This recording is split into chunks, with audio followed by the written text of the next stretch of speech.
আসসালামু আলাইকুম। কেমন আছেন সবাই? আশা করছি কাছে দূরে দেশ অথবা দেশের বাহিরে যে যেখান থেকে আমার আজকের ভিডিওটি দেখছেন আপনারা সবাই অনেক বেশি ভালো আছেন, সুস্থ আছেন এবং পরিবার পরিজনদের নিয়ে নিরাপদেই আছেন। আলহামদুলিল্লাহ আমরাও বেশ ভালো আছি। আজকের ভিডিওতে আমি আপনাদের সাথে আমার ডেইলি অ্যাক্টিভিটিসের পাশাপাশি কিচেনের কিছু গুরুত্বপূর্ণ ইউনিক টিপস শেয়ার করব। আশা করছি আপনাদের কাছে আজকের ভিডিওটি অনেক অনেক বেশি ভালো লাগবে। ভালো লাগলে ভিডিওতে ছোট্ট একটি লাইক দিয়ে ভিডিওটি কন্টিনিউ করবেন। ভিডিওটা শুরু করেছি এক পশলা বৃষ্টি দিয়ে। যেদিন প্রচণ্ড রকম ঝড় বৃষ্টি শুরু হয় সেদিনের ভিডিও ফুটেজ ছিল এটা। টানা দীর্ঘ এক মাস পর্যন্ত প্রচণ্ড গরমে আমরা যেমন অতিষ্ঠ হয়ে গিয়েছিলাম, তো আল্লাহ পাক রাব্বুল আলামিন কিন্তু আমাদের মাঝে একটু স্বস্তি ফিরিয়ে দিয়েছেন বৃষ্টির মাধ্যমে। আসলে এক একটা সময় এক এক রকম বালা মুসিবত দিয়ে আল্লাহ পাক রাব্বুল আলামিন আমাদেরকে পরীক্ষা করেন, আমাদের ইমানের পরীক্ষা করেন। আমাদের ইমানটা আসলে কত বেশি মজবুত আছেন সেই পরীক্ষাটাই করে থাকেন। তো যাই হোক, আল্লাহ পাক রাব্বুল আলামিনের কাছে লাখো লাখো শুকরিয়া জ্ঞাপন করছি। তিনি আমাদেরকে যে রহমত প্রদর্শন করেছেন, রহমতের বৃষ্টি দিয়েছেন আমাদের মাঝে, জনজীবন একটু স্বস্তির নিঃশ্বাস ফেলতে পেরেছে আলহামদুলিল্লাহ। তো পরের দিন সকালবেলা চলে গিয়েছিলাম ছাদ বাগানে, কারণ বৃষ্টির কারণে পুরো ছাদ বাগানের গাছপালাগুলো একটু গোছল করে নিয়েছে। সেই দৃশ্যটাই উপভোগ করার জন্য আপনাদের ভাইয়া আমাকে হঠাৎ করেই বলল যে চলো একটু ছাদে যাই, ছাদ থেকে ঘুরে আসি। তো এই যে দেখতেই পাচ্ছেন, এই গাছটা হচ্ছে ছোট্ট ছোট্ট মাধবীলতা ফুলের মতো সাদা রঙের ফুলগুলো ধরে। এই ফুলটার নাম আমার একদমই জানা নেই, তবে আপনারা যদি কেউ জানেন অবশ্যই আমাকে কমেন্টের মাধ্যমে জানাবেন। কি পরিমাণ গরম পড়েছে সেটা তো আপনারা কম বেশি সবাই জানেন। তো সেই গরমের কারণে আর এত বেশি রোদের তাপের কারণে কিন্তু আমি একদমই ছাদে আসতে পারিনি, আর গাছে ঠিকভাবে পানিটাও দিতে পারিনি। তবে কেয়ারটেকার দারোয়ান কাকা যারা ছিলেন তারা কিন্তু গাছের পরিচর্যা করেছেন, টাইমলি তারা কিন্তু পানি দিয়েছেন।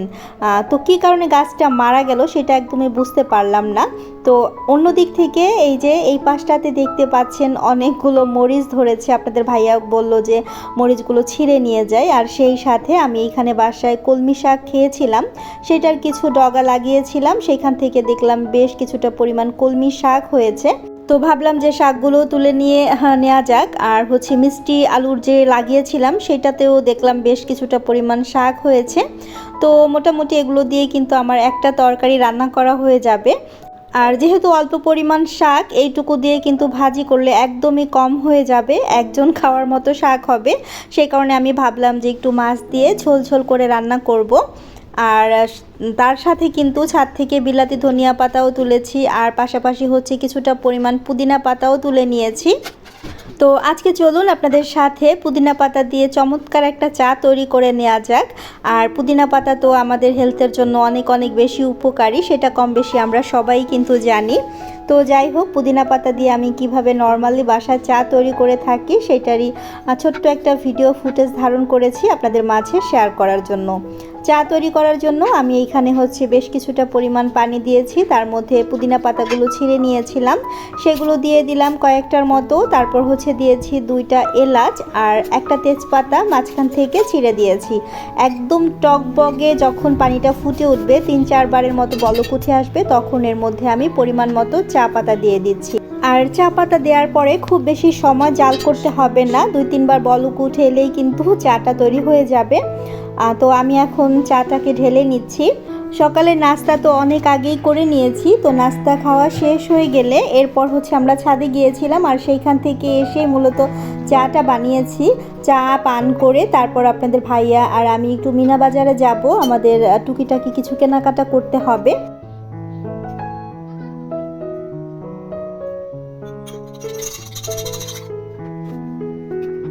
তো চা ঢেলে নেওয়ার পর এর মধ্যে আমি পরিমাণ মতো হচ্ছে চিনি দিয়ে দিচ্ছি। তো চায়ের কালারটা একদম গাঢ় হয়েছে, আর আমার কাছে এরকম গাঢ় কালারের চাটা খেতে ভালো লাগে না, রং চা বিশেষ করে। তো আমি এখন এর মধ্যে একটু লেবু কেটে তারপর হচ্ছে দিয়ে দেব। লেবু কেটে যখন দেয়া হবে এর কালারটা এত এত বেশি ভালো লাগে যা বলে বোঝানোর মতো না।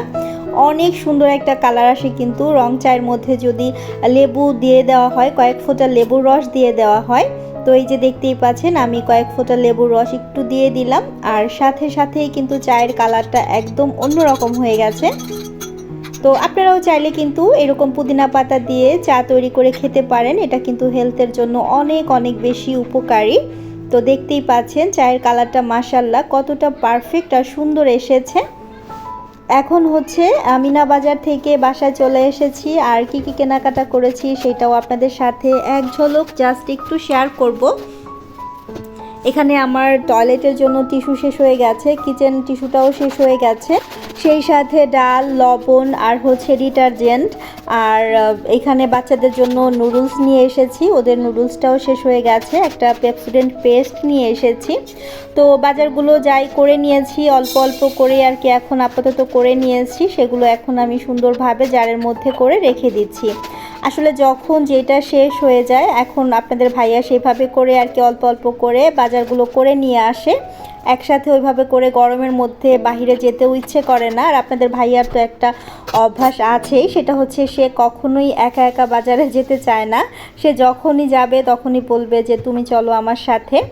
তো ডালগুলো ঢেলে নেওয়ার পর অবশিষ্ট যে বাকি ডালটুকুন ছিল সেইটুকু আমি হচ্ছে প্যাকেটগুলো সুন্দরভাবে মুড়িয়ে এক্সট্রা যে ঝুড়িতে আমি সবসময় বাজারগুলো রেখে থাকি। আপনারা রেগুলার যারা আমার ভিডিওগুলো দেখেন তারা কিন্তু জানেন আমি এই টাইপের বাস্কেটের মধ্যে আমার মান্থলি যে গ্রোসারিগুলো করা হয়ে থাকে সেগুলো আমি কন্টেনারে রাখার পরে অবশিষ্ট যে অংশগুলো থাকে সেগুলো কিন্তু সুন্দরভাবে গুছিয়ে রেখে দেই। এতে করে আমার কিচেনে কিন্তু জায়গাটাও ওয়েস্ট হয় না, পাশাপাশি কিন্তু দেখা যায় যে গোছানো থাকে জিনিসটা, যখন যেটা প্রয়োজন হয় তখন আমি এটা কিন্তু সেটা আর কি এখান থেকে বের করে নেই। আর এই যে আমার টিস্যু হোল্ডারটার টিস্যুটাও ঢুকে রেখে দিলাম সুন্দরভাবে। এখন হচ্ছে পেস্টটাকে বের করে রেখে দেব। এরপর এখানে কিছু বেগুন নিয়ে এসেছিলাম, সেই সাথে কাঁচামরিচ আর ধনিয়া পাতা ছিল না সেটাও নিয়ে এসেছি। আর এই টাইপের বেগুনগুলো অনেক দিন হয় বাজারে পাওয়া যাচ্ছিল না, আজকে যখন দেখলাম তখন নিয়ে এলাম। তবে প্রচণ্ড রকম দাম ছিল, 100 টাকা করেছিল বেগুনের কেজি। আসলে কি বলবো, মধ্যবিত্ত যারা আমরা আছি আমাদের জন্য কিন্তু বাজার করে খাওয়াটাই এখন অনেক বেশি কষ্টের হয়ে যাচ্ছে। আর এখানে হচ্ছে 1 ডজন ডিম আনা হয়েছিল, সেটাও গুছিয়ে রেখে দিয়েছি। তো সবগুলো বাজার সুন্দরভাবে গুছিয়ে নিয়ে এখন চলুন আমার কিচেনের প্রথম যেই টিপসটা আছে সেটা আপনাদের সাথে শেয়ার করি। এখানে অনেকগুলো চীনাবাদাম দেখতে পাচ্ছেন। তো চীনাবাদাম তো আমরা বিভিন্ন ধরনের ডেজার্ট আইটেম তৈরিতে ব্যবহার করে থাকি, আবার বাদাম ভর্তাটাও আমরা অনেকে পছন্দ করে থাকি, স্ন্যাক্স তৈরিতেও ব্যবহার করে থাকি। তো অনেক সময় দেখা যায় ঝটপট একটা রেসিপি তৈরি করতে গেলাম, তখন বাদামটাকে অল্প করে নিয়ে একটু তেলে তারপর হচ্ছে খোসাটাকে ছাড়িয়ে নিতে হয়। তো সেই ঝামেলাটা থেকে মুক্তি পাওয়ার জন্য আমি যে কাজটা করে থাকি সব সময়, আমি এভাবে বাদামটাকে আগেই এনে অনেকগুলো একসাথে করে এনে হালকা একটু তেলে নেই। চুলার আঁচটাকে মিডিয়াম টু লো হিটে রেখে আমি একটা ফ্রাই প্যানের মধ্যে করে একটু ভালোভাবে আর কি তেলে নেব। এটা যখন হাত দিয়ে প্রেস করলে দেখবেন উপরের স্কিনটা উঠে আসছে, তখনই কিন্তু চুলা থেকে নামিয়ে ফেলবেন। আর এটার উপরের স্কিনটা কতটা সহজে উঠিয়ে ফেলা যায় সেটাও আপনাদের সাথে একটু শেয়ার করছি। এই যে দেখতে পাচ্ছেন আমি এখানে পাতলা একটা সুতি কাপড় নিয়েছি, আর তার মধ্যে কিন্তু আমি সবগুলো চীনাবাদাম ঢেলে দিলাম। এখন হাত দিয়ে এইভাবে করে আমি সুন্দর করে প্রেস করে নেব। চেষ্টা করবেন একটু পাতলা কাপড়ের মধ্যে নিয়ে কাজটা করার জন্য, এতে করে কাজটা অনেক বেশি সহজ হয়ে যাবে। আর একটা স্ট্রেনারের মধ্যে করে আমি এই যে দেখতেই পাচ্ছেন সুন্দরভাবে আর কি একটু চেলে নিচ্ছি, এতে করে এক্সট্রা যে ময়লাটা থাকবে উপরের স্কিনটা থাকবে সেটা কিন্তু নিচে পড়ে যাবে। দেখতেই পাচ্ছেন এইভাবে করে করলে কিন্তু আপনার জায়গাটাও নষ্ট হবে না। এমনিতে নর্মালি করা হলে কিন্তু দেখা যায় আমরা যে জায়গাটায় বসে কাজটা করি সেটা একদম নোংরা হয়ে যায়, অসম্পূর্ণ জায়গাগুলো মেখে যায় উপরের স্কিনটাতে। তো এখন হচ্ছে সুন্দরভাবে একটা কন্টেনার বা একটা জারের মধ্যে করে আমি রেখে দেব। এভাবে করে রেখে দিলে কিন্তু কাজ অনেক অনেক বেশি সহজ হয়ে যায়। তো প্রথম টিপসটা কেমন লেগেছে অবশ্যই কমেন্ট করে জানাবেন। চলে এসেছি টিপস নাম্বার 2-তে। কম বেশি সবার বাসায় কিন্তু আমরা বিস্কিট এনে থাকি। তো বিস্কিট বেশি করে যখন নিয়ে আসা হয় তখন একটা প্রবলেমে পড়তে হয়। দেখা যায় প্রথম আনার পরে বিস্কিট কিছুটা পরিমাণ খাওয়া হয়ে যায়, এর পরবর্তীতে আবার অনেকগুলো বিস্কিট থেকে যায়, সেটা একদম নরম হয়ে যায়, যে কারণে এই বিস্কিটটা পরবর্তীতে আর খাওয়া হয় না, ফেলে দেওয়া হয়। তো সেই যে নষ্ট হয়ে যাওয়া, নরম হয়ে যাওয়ার ব্যাপারটা আছে, আর সেটা থেকে কিভাবে মুক্তি পেতে পারেন সেটারই একটা টিপস শেয়ার করছি। এখানে আমি একটা কাচের জার নিয়েছি, অবশ্যই চেষ্টা করবেন কাচের জার নেওয়ার জন্য। তার মধ্যে আমি রান্না করা ভাতের যে চাল আছে কিছুটা পরিমাণ চাল দিয়ে দিচ্ছি। এরপর আমি বিস্কিটগুলো রেখে দিলাম। এইভাবে করে আপনারা বিস্কিট রেখে দেখবেন, মাসের পর মাস রাখলেও কিন্তু বিস্কিটগুলো একদমই নরম হয়ে যাবে না, আর খুব সুন্দর ক্রিস্পি থাকবে, যেরকম আমরা টাটকা বাজার থেকে কিনে আনি। এই যে দেখতেই পাচ্ছেন, এইভাবে এয়ারটাইট একটা জারের মধ্যে করে আমি রেখে দেব। এখন চলুন আপনাদের সাথে টিপস নাম্বার 3 শেয়ার করছি। এখানে কিছুটা পরিমাণ তরমুজ আছে দেখতে পাচ্ছেন। অনেক সময় তরমুজের জুস খেতে খুব ইচ্ছে করে, তখন আবার ব্লেন্ডার নামাবো, ব্লেন্ডারে করে একটু ঝামেলা করব, সেই ঝামেলাটা করতেও ইচ্ছে করে না। পরবর্তীতে আর দেখা যায় যে তরমুজের যে জুসটা খেতে ইচ্ছে করছে সেই ইচ্ছেটাই মরে যায়। তো আমি একদম ঝটপট করে আপনাদের সাথে শেয়ার করছি কিভাবে আমরা ব্লেন্ডারের ঝামেলা ছাড়াই তরমুজের জুসটাকে বের করে ফেলতে পারবো। পিচিও থাকবে না, কোনো রকম আঁশও থাকবে না। একটা স্ট্রেনার নিয়েছি দেখতেই পাচ্ছেন, সেটার মধ্যে আমি তরমুজের টুকরোগুলো নিয়ে এভাবে করে একদম ডোলে ডোলে তরমুজের জুসটাকে কিন্তু বের করে ফেলবো। এটা কিন্তু খুবই সহজ, অল্প সময়ের মধ্যেই হয়ে যায়। তো দেখতেই পাচ্ছেন খুব সুন্দরভাবেই কিন্তু হয়ে গেছে, একদম ফ্রেশ তরমুজের জুসটা কিন্তু বেরিয়েছে। কালারটা মাশাআল্লাহ খুবই সুন্দর এসেছে। তো আমার কাছে যতটুকুন তরমুজ ছিল আপনাদেরকে আমি সেইটা দিয়েই দেখিয়ে দিলাম। এই যে দেখতে পাচ্ছেন একদম ফ্রেশ তরমুজের জুস তৈরি হয়ে গেছে। তো আপনারা চাইলে কিন্তু এইভাবে করে অনেকগুলো তরমুজ একসাথে নিয়েও বের করে নিতে পারেন, আর এটা খেতে কিন্তু অনেক বেশি মজার ছিল। এখন চলে যাওয়া যাক টিপস নাম্বার 4-এ। টিপস নাম্বার 4-এ আমি আপনাদের সাথে শেয়ার করব একদম রেস্টুরেন্টের মতো করে কিভাবে আপনারা বাসায় বসে কফি তৈরি করতে পারবেন। কফি খেতে ইচ্ছে করে, অনেক সময় দেখা যায় যে হুট করে মন চাইছে একটু কফি তৈরি করে খাই, তবে রেস্টুরেন্টের মতো ওরকম সুন্দর ফোমি টেক্সচারটা আসে না কফিতে। আবার সেরকম ফোমি টেক্সচার আনতে গেলে আমাদের কাছে মনে হয় যে একটা কফি মেকার হলে ভালো হতো। তো কফি মেকার তো বাজারে কিনতে পাওয়া যায় চড়া দামে। তো আমরা সেইভাবে চড়া দামে কফি মেকার না কিনে আমি যেই পদ্ধতিটা শিখিয়ে দিচ্ছি সেটা আপনারা বাসায় অ্যাপ্লাই করে দেখতে পারেন। আমি এখানে 2 চা চামচের মতো কফি নিয়েছি, সেই সাথে নিয়েছি পরিমাণ মতো চিনি, আর দিয়ে দিচ্ছি 2 চা চামচ বা 3 চা চামচের মতো গরম পানি। এখন এইখানে যে চা ছাকার যেই ছাঁকনি বা স্ট্রেনার আছে, ছাঁকনির নিচের অংশটা দিয়ে হাত দিয়ে ঘুরিয়ে ঘুরিয়ে আপনারা কিন্তু এইভাবে করে একদম সুন্দর ফোমটা তৈরি করে ফেলতে পারবেন। এটা তৈরি করা অনেক অনেক বেশি সহজ আর খুবই দ্রুত হয়ে যায়। ভিডিও স্ক্রিনে নিশ্চয়ই আপনারা দেখতে পাচ্ছেন কতটা পারফেক্ট হয়েছে। মাত্র 5 মিনিটের মধ্যেই কিন্তু আপনারা এরকম সুন্দর কফির ফোমটা তৈরি করে ফেলতে পারবেন। এখন আমি আপনাদেরকে জাস্ট একটু দেখিয়ে দিচ্ছি এটা কতটা পারফেক্ট হয়েছে। দেখতে পাচ্ছেন নিশ্চয়ই। আরও সময় নিয়ে যদি আপনারা ট্রাই করেন তাহলে কিন্তু আরও ফোমি টেক্সচারটা চলে আসবে। তো আমি এখানে একটা কাপের মধ্যে নিয়ে নিয়েছি গরম দুধ। আপনারা চাইলে কিন্তু এটাকে কোল্ড কফি করেও খেতে পারেন, বরফের কিছু টুকরো দিয়ে দিলেই কিন্তু কোল্ড কফি তৈরি হয়ে যাবে। তো আমি এখন দুধের মধ্যে কফির যে মিক্সারটা তৈরি করেছিলাম সেটা দিয়ে দিচ্ছি। অনেক অনেক বেশি মজার হয়ে থাকে। আপনারা চাইলে কিন্তু আমার এই টিপসটা বাসায় ফলো করতে পারেন।